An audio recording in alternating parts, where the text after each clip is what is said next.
আমি চলে এসেছি একদম দুপুরবেলা খাওয়া দাওয়া মেনুতে। আমার মা দেখো রান্নাঘরে ঘুর ঘুর ঘুর ঘুর ঘুর ঘুর করছে, ঠিক আছে? তো এদিক ওদিক ঘুর ঘুর করছে, যেটা করে সব বয়স্করা তারা। তাহলে আমি করছি তোমার পাটপাতা বড়া, শশা আর এই যে মাছ নিয়ে বসেছি। আবার দেখো এখানে চলে এসছে, একদম টুক টুক টুক টুক করে ঘুরু ঘুরু করতে থাকে সারাক্ষণ বাচ্চাদের। এখানে ওখানে ওখানে সেখানে সেখানে ওখানে। আমি শুয়ে থাকলে গিয়ে আমার মাথা হাতাবে, কখনো গিয়ে আবার কপালটা দেখবে, কখনো গায়ে হাত দিয়ে দেখবে জ্বর এসছে কিনা। আজকে ভোরবেলা শুয়েছিলাম, দেরি করে উঠেছি, দরজাটা তোমাদের দাদাভাই খুলে বেরিয়ে মনে হয় বাথরুমের দিকে গেছে, আর মা গিয়ে আমার গায়ে হাত দিয়ে দেখছে যে আমার জ্বর আছে কিনা, আমি উঠছি কিনা। উঠিনি তাই।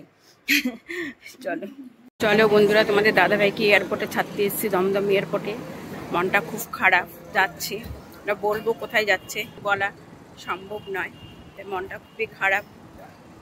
দাদাভাই কখনো একা এভাবে বাইরে যাওয়া হয়নি, এটা ফার্স্ট টাইম দাদাভাই যাচ্ছে।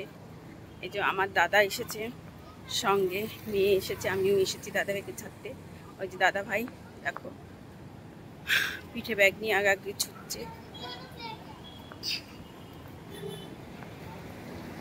হাতে টিকিট। এই যে দাদাভাই চলছি। চলো পরে বলবো কোথায় যাচ্ছে না যাচ্ছে।